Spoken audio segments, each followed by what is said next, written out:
Hello दोस्तों, क्या हाल चाल है। हम बात कर रहे हैं जोमेटो शेयर की। जोमेटो एक अच्छा शेयर है और मुझे पर्सनली बहुत पसंद है, लेकिन अभी जो टेक्निकली इसके फॉर्मेशन दिखाई दे रहे हैं वो कुछ अच्छे नहीं दिखाई दे रहे हैं। क्यों? क्योंकि इसका एक रेजिस्टेंस क्रिएट हो चुका है और रेजिस्टेंस बैठ गया है लगभग 200 पे। रेजिस्टेंस नंबर 2, इसमें एक रेजिस्टेंस पहले बैठा हुआ था और ये रेजिस्टेंस निकल के आता है लगभग 170 पे। और मार्केट जब तक इसके ऊपर ट्रेड कर रहा है तब तक चिंता की बात उतनी नहीं है, लेकिन अगर ये रेजिस्टेंस ही अब बन चुका है बेसिकली सपोर्ट, जो कि पहले होता था क्या, resistance. According to change of polarity its resistance become its support. ये फॉर्मूला होता है, ये प्रिंसिपल होता है। जनरली क्या होता है कि इस पॉइंट के जो सेलर्स थे, वो जिन्होंने शॉर्ट कर रखा था, वो यहाँ पे अब प्रॉफिट बुकिंग करना या फिर कह सकते हैं कॉस्ट टू कॉस्ट निकलना शुरू कर देते हैं, जिसकी वजह से यहाँ पे प्राइस एक अप मूव दिखाने लगता है। हालांकि इसके अंदर फ्यूचर ऑप्शन नहीं होता है, तो इसके अंदर शॉर्ट सेल नॉर्मल नहीं हो सकता है, लेकिन फिर भी एक रेजिस्टेंस बैठा था जो अब सपोर्ट का काम कर रहा है। और 170 के ऊपर जब तक ये स्टॉक ट्रेड कर रहा है तब तक हमें कोई चिंता नहीं है। लेकिन प्रॉब्लम इसकी ये है कि MACD में आप देखेंगे तो नो मोमेंटम। RSI को भी देखेंगे आप तो 50 के नीचे ट्रेड कर रहा है RSI, और ये लेस स्ट्रेंथ को शो करती है। स्ट्रेंथ अगर नहीं है स्टॉक में तो बहुत रेयर होता है कि इसमें अपसाइड मोमेंटम पॉसिबल हो पाए।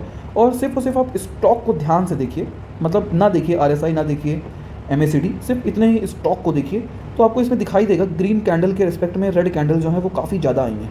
मतलब लोगों ने दबा के प्रॉफिट बुकिंग की है इसके अंदर, और कह सकते हैं कि एक अच्छी खासी प्रॉफिट बुकिंग चल रही है। मतलब बायर्स उतने एक्टिव नहीं हो पा रहे हैं इस पॉइंट पे, इस प्राइस पे बहुत ज़्यादा फेवरेबल नहीं लग रहा है उनको, और सेलर्स इस प्राइस पे कंटिन्यूसली माल बेच के निकल रहे हैं। यहाँ पे सेलर कौन है, सवाल ये भी है। यहाँ पे सेलर जनरली रिटेलर्स है। क्यों? क्योंकि जो कैंडल्स हैं वो छोटी हैं और वॉल्यूम भी ना के बराबर है। मतलब इसका जो वॉल्यूम 100 डेमा का एवरेज है उससे भी कम है, और वॉल्यूम उससे कम हो रहा है। इसका मतलब हो गया कि बहुत ज़्यादा क्वांटिटी सेल नहीं की जा रही है, अमाउंट लिमिटेड है, लेकिन फिर भी प्राइस धीरे धीरे गिर रहा है। उसका रीज़न क्या है? क्योंकि बायर्स एक्टिव नहीं हो पा रहे हैं इस पॉइंट पे। तो इसलिए आई थिंक कि हमें थोड़ा सा वेट करना चाहिए जोमेटो में, अगर आप फ्रेश बाइंग एंट्री बना रहे हैं। क्यों? क्योंकि इसने एक हैवी रेजिस्टेंस क्रिएट कर लिया है 200 पे, और यहाँ पे जो पैटर्न का फॉर्मेशन होता है इस पैटर्न को बोलते हैं बेरिश इंगल्फिंग। और बेरिश इंगल्फिंग एक हाई ट्रेंड रिवर्सल होता है जो अप ट्रेंड को डाउन ट्रेंड में बदल दिया है। और जब आप देखेंगे तो इस प्राइस पॉइंट के आसपास एक बेरिश क्रॉसओवर भी बन गया था।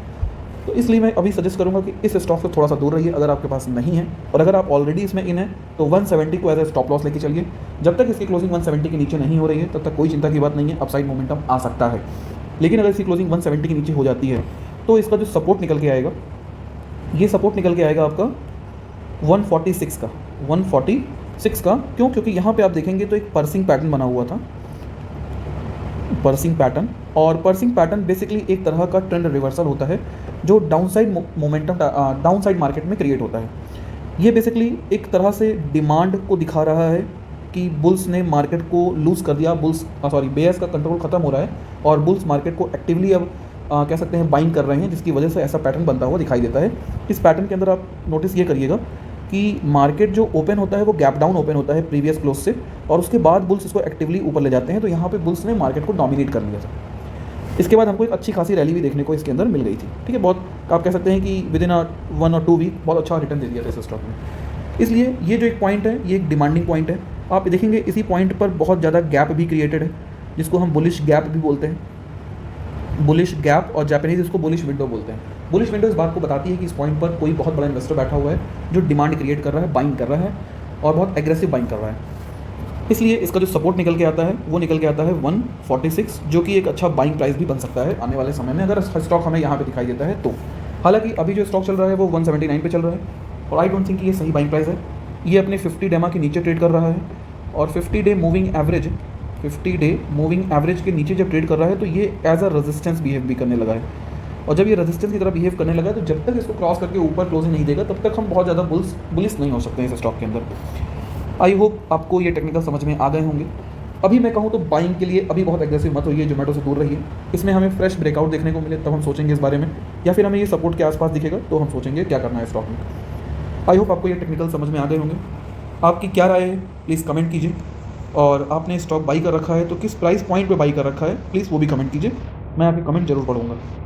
और हो सकेगा तो मैं आपसे डिस्कशन भी करूँगा कि क्या प्रोबेबिलिटी निकल के आ सकती है। और अगर आपको टेक्निकल एनालिसिस सीखना है तो आप मेरी टीम को व्हाट्सअप कर सकते हैं 8840747884 पर, और आप चाहें तो हमारे टेलीग्राम पे भी जुड़ सकते हैं, जिसकी लिंक डिस्क्रिप्शन में आपको मिल जाएगी। चलिए इसी के साथ सेवा समाप्त करें।